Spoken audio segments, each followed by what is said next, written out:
ನಮಸ್ಕಾರ ಫ್ರೆಂಡ್, ನಾನು ನಿಮ್ಮ ಮೋಹನ್, ಗುಲಾಬ್ ಸೆಲೆಬ್ರೇಷನ್ ಪ್ರೈವೇಟ್ ಥಿಯೇಟರ್ನ ಮಾಲೀಕ. ನಮ್ಮ ಮಿನಿ ಥಿಯೇಟರ್ನಲ್ಲಿ ಬರ್ತ್ಡೇ ಸೆಲೆಬ್ರೇಷನ್ ಮಾಡಬಹುದು. ಪ್ರೈವೇಟ್ ಸ್ಪೇಸ್ ಅಂದರೆ ಸ್ಪೆಷಲ್ ಮೂಮೆಂಟ್ ಕ್ರಿಯೇಟ್ ಮಾಡೋಕ್ಕೆ ಪರ್ಫೆಕ್ಟ್ ಪ್ಲೇಸ್. ಆಫೀಸ್ ಮುಗಿದ್ಮೇಲೆ ಜನ ಸೋಷಿಯಲ್ ಮೀಡಿಯಾ ಯೂಸ್ ಮಾಡ್ತಾರೆ, ಆವಾಗ ನಮಗೆ ಜಾಸ್ತಿ ಲೀಡ್ ಬರುತ್ತೆ. ಕಸ್ಟಮರ್ನ ಹ್ಯಾಂಡಲ್ ಮಾಡೋಕ್ಕೆ ಆಗ್ತಾ ಇರಲಿಲ್ಲ. ಈ ಎಂಕ್ವೈರೀಸ್ ಎಲ್ಲ ಆಫ್ ಟೈಮಲ್ಲಿ ಬರ್ತಾಯಿತ್ತು, ಎಂಪ್ಲಾಯೀಸು ಇರ್ತಾ ಇರಲಿಲ್ಲ. ನಾನೇ ಇದ್ರ ಮೇಲೆ ಕುತ್ಕೋಬೇಕಾಗಿತ್ತು. ಕಸ್ಟಮರ್ ವೆಯ್ಟ್ ಮಾಡ್ತಾಯಿದ್ರು, ರೆಸ್ಪಾನ್ಸ್ ಸಿಗಲಿಲ್ಲ ಅಂದರೆ ಬೇರೆ ಕಡೆ ಹೋಗ್ತಾಯಿದ್ರು.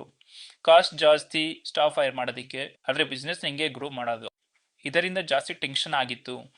ಅದೇ ಫ್ರೆಂಡ್ Memory.ai ನ 24 ಗಂಟೆ 7 ದಿನ ಸಪೋರ್ಟ್ ಮಾಡುವ AI ಬಾಟ್ ನಾನು ಸೆಟಪ್ ಮಾಡಿಕೊಂಡೆ. ವಾಟ್ಸಪ್ನಲ್ಲಿ ಇನ್ಸ್ಟೆನ್ಸ್ ರಿಪ್ಲೈ, ಇನ್ಸ್ಟೆನ್ಸ್ ಎಂಕ್ವೈರಿಗೆ ಆಟೋ ರೆಸ್ಪಾನ್ಸ್, ಆರ್ಡರ್ ಪೇಮೆಂಟ್ ಎಲ್ಲ AI ಹ್ಯಾಂಡಲ್ ಮಾಡ್ತಾಯಿತ್ತು. ಕಸ್ಟಮರ್ ಎಂಗೇಜ್ಮೆಂಟ್ ಜಾಸ್ತಿ ಆಯಿತು, ಬುಕ್ಕಿಂಗ್ ಟ್ರಿಪಲ್ ಆಯಿತು, ಸೇಲ್ಸ್ ಪೀಕ್ನಲ್ಲಿ ಹೋಗ್ತಾ ಇದೆ. ನೀವು ಕೂಡ ಇವರ ಜೊತೆ ಕನೆಕ್ಟ್ ಆಗ್ಬೋದು. ನನ್ನ ರೆಫರೆನ್ಸ್ನ ಹೇಳಿ. Memory.ai ನಲ್ಲಿ 40% ಡಿಸ್ಕೌಂಟ್ ಸಿಗುತ್ತದೆ. ಇವರ ಇನ್ಸ್ಟಾಗ್ರಾಮನ್ನು ಫಾಲೋ ಮಾಡಿ, ಬಿಸ್ನೆಸ್ನ ಗ್ರೋ ಮಾಡಿ. Thank you.